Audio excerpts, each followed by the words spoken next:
There's a moment in every war when one side realizes it has already lost the sky. For Iran, that moment came not with a single dramatic strike, not with one missile or one fighter jet screaming through the dark.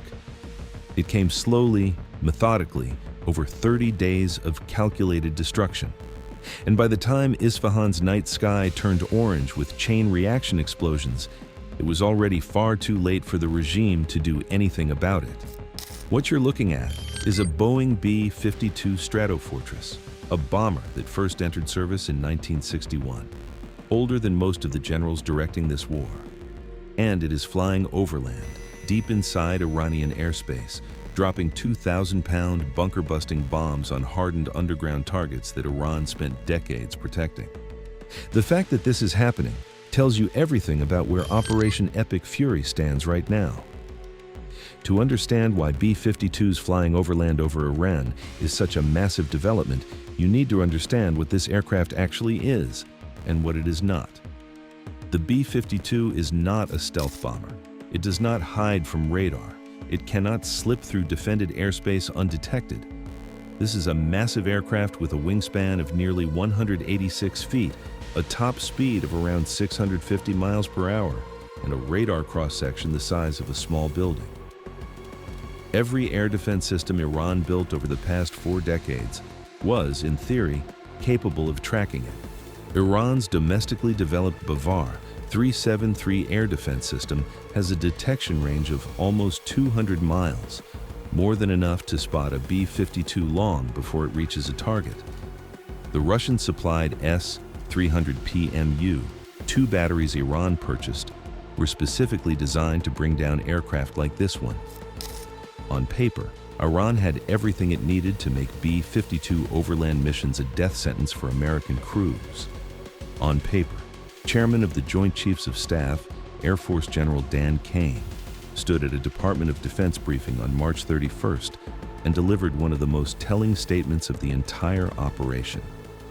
He said that the U.S. had achieved enough of an increase in air superiority to successfully conduct the first overland B-52 missions that allow American forces to, in his words, continue to get on top of the enemy. That statement is a tombstone for Iran's air defense network. The destruction of Iran's air defense network did not happen overnight, but it happened faster than almost anyone outside of U.S. Central Command expected. In the first week of Operation Epic Fury, the Israel Defense Force reported that roughly 80% of Iran's air defense systems had been wiped out. That figure came early, but it was not the end of the process. It was the beginning of a new phase. What the U.S. did next was methodical. Stealth fighters, F-22s and F-35s packed with sensors, probed the remaining pockets of Iranian air defense coverage. They identified what was left. They passed targeting data to strike packages. Those strike packages destroyed what remained. By March 10th, General Kane was telling reporters that most of Iran's higher-end surface-to-air missile systems were no longer factors. U.S. fighter jets, or he said, could now fly around Iranian airspace with what he described as relative impunity for fighter jets. Then, 3 weeks later, absolute freedom for a 65-year-old bomber that Iran's now destroyed radar systems were specifically built to stop. The B-52 has a 70,000-pound payload capacity. No other aircraft in the U.S. inventory can carry more firepower in a single sortie. The moment Iran lost the ability to threaten it in the air was the moment the real weight of American air power started falling on Iranian soil. Of all the cities in Iran that Operation Epic Fury has touched, none has been more central to what the U.S. is trying to accomplish than Isfahan. This is a city of 2.3 million people. It is also home to the Badr military air base, Iran's largest missile assembly and production complex, odd and underground nuclear facilities that the U.S. targeted with B-2 stealth bombers during Operation Midnight Hammer in the summer of 2025. The Nuclear Threat Initiative identifies Isfahan's missile complex as the largest in Iran, a facility constructed in the 1980s with assistance from China and North Korea, where Iran has developed its Shahab-4 system and assembled M-class missiles and Chinese HY-2 Silkworm anti-ship weapons. Put simply, Isfahan is where Iran builds the weapons that threaten its neighbors and the global energy supply. It is the engine room of the Iranian military machine. And on the night of March 31st, B-52s arrived over it carrying 2,000-pound bunker-busting GBU-31 munitions. What followed was captured on video by eyewitnesses across the city. For over 40 seconds, that explosion after explosion tore through the night, each detonation triggering the next as buried ammunition and missile stockpiles caught fire beneath the city. The size and nature of those secondary blasts point directly to what the bombs hit: a hardened underground ammunition depot, holding the very munitions that Iran uses to threaten shipping lanes and regional neighbors. President Trump shared footage of those strikes on Truth Social without a caption. The images needed no explanation. You're watching The War Report. We cover active conflicts with verified facts, real numbers, and zero filler. If this is the kind of breakdown you're looking for, hit subscribe. Now back to what the B-52 is actually capable of, and why Iran should have fought harder to keep its skies defended. Here is what makes the B-52 so dangerous once the airspace is clear, and why Iran should have fought harder to keep that airspace contested. The U.S. Air Force describes the B-52 as capable of launching the widest array of weapons of any aircraft in the American inventory, in addition to delivering the most of them. That is not marketing language. That is a genuine operational reality. A single B-52 can carry gravity bombs, precision-guided JDAMs, cruise missiles, bunker busters, cluster munitions, naval mines, and in extreme circumstances, nuclear warheads. Aircraft enthusiasts near RAF Fairford in England, where 8 B-52s are currently based, have been photographing these bombers taking off and landing throughout Operation Epic Fury. In the days before General Kane's announcement, those same spotters captured B-52s, departing loaded with JDAMs and returning the following day without them. Earlier in the campaign, B-52s were restricted to standoff munitions, cruise missiles fired from beyond the reach of Iranian air defenses. That required Iran's defenses to still be functioning. Now that those defenses are gone, the B-52 has shifted from long-range shooter to overland bomber. Same aircraft, completely different threat level. The U.S. is also shifting toward what General Kane called dynamic targeting, meaning aircraft are being assigned new targets in real time as they fly, and in some cases are being tasked with finding and striking targets on their own. In a campaign that has already hit more than 11,000 targets, the B-52's ability to carry massive, but varied payloads on demand makes it the ideal platform for this kind of fluid, fast-moving approach. The most consequential question hanging over Operation Epic Fury is not about missiles or oil. It is about roughly 970 pounds of uranium that Iran has enriched to 60% purity, material that, with relatively modest additional processing, could fuel between 10 and 12 nuclear weapons. That uranium is buried deep underground in Isfahan, and what the U.S. does about it will define how this operation ends. The Washington Post reported that the Pentagon presented Trump with a plan involving thousands of elite forces, Delta Force and Navy SEALs, deploying to nuclear sites in Isfahan and Natanz to physically extract that material. The mission would require breaching 300-foot deep tunnel systems, deploying heavy excavation equipment, dosi, and constructing a temporary airstrip inside Iranian territory to fly the uranium out. Military experts described it as one of the most complex ground operations ever proposed. But Trump, speaking to Reuters on April 1st, appeared to step back from that urgency. He said the uranium was buried so far underground that he was no longer concerned about it, adding that the U.S. would monitor it by satellite. If Iran made any move toward it, he said, they would be hit with missiles very hard. Whether that represents a genuine shift in U.S. strategy or a deliberate misdirection ahead of further action remains unclear.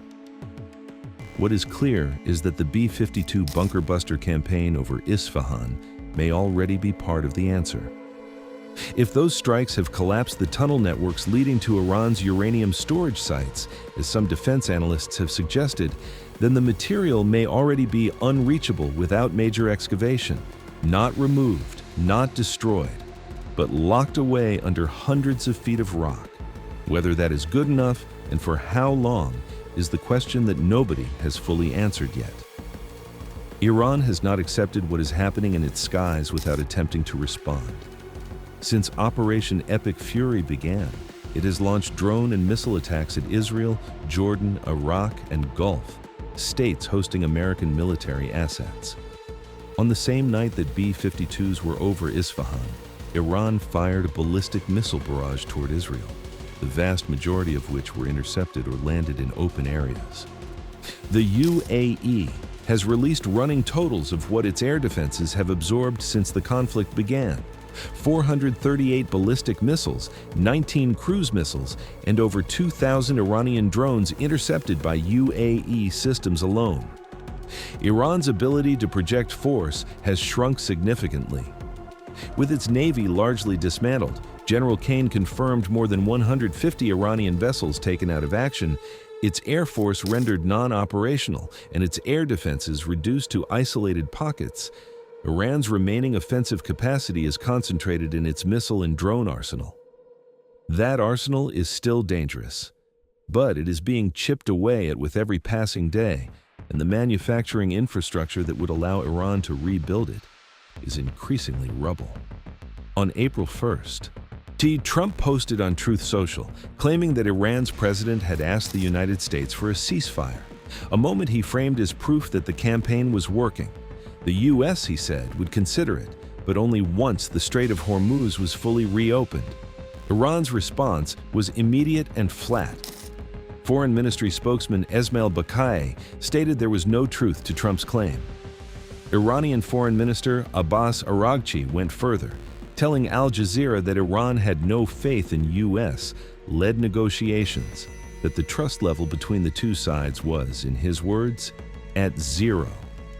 The U.S. had already presented Iran with a 15-point ceasefire framework, covering nuclear dismantlement, reopening of the strait, sanctions relief, and IAEA monitoring. Iran's counteroffer included retaining sovereignty over the strait and receiving full compensation for war damages. The gap between those two positions is not bridgeable through a single press release. Trump, meanwhile, told reporters he could walk away from this conflict in 2 to 3 weeks, regardless of whether a deal was reached, once he was confident Iran could no longer build a nuclear weapon. In his first primetime address on the war, he declared that the operation's core strategic objectives were nearing completion. Whether that confidence is justified, premature, or strategic ambiguity, that is the question the next 2 weeks will answer. 3 scenarios are now on the table as Operation Epic Fury moves into what the U.S. hopes will be its final phase. The first is a ground operation against Karg Island, the small island through which 90% of Iran's crude oil exports move. Seizing it would give the U.S. direct economic leverage over Tehran and a concrete path to reopening Hormuz. 2 Marine Expeditionary Units and paratroopers from the 82nd Airborne are either in the region or heading there. The second is the uranium extraction mission, the Delta Force and SEAL Team operation described earlier. High risk, potentially weeks long, dependent entirely on what the bunker buster campaign has or has not already accomplished underground in Isfahan. The third is the simplest. The U.S. continues its air campaign for 2 to 3 more weeks, finishes dismantling what remains of Iran's military production capacity, and withdraws on its own terms. No ground operation, no formal deal. Just the campaign ending when Washington decides it has done enough. Whatever path Trump chooses, B-52s will be flying over Iran until the last day of it. The aircraft that Iran's entire air defense network was built to stop is now operating with complete freedom over its skies. That is not a tactical footnote. That is the defining image of what Operation Epic Fury has accomplished. 30 days ago, Iran had one of the most layered air defense networks in the Middle East. Today, a bomber that entered service during the Kennedy administration is flying overland over its most heavily protected city, dropping 2,000-pound bombs on targets buried under reinforced concrete.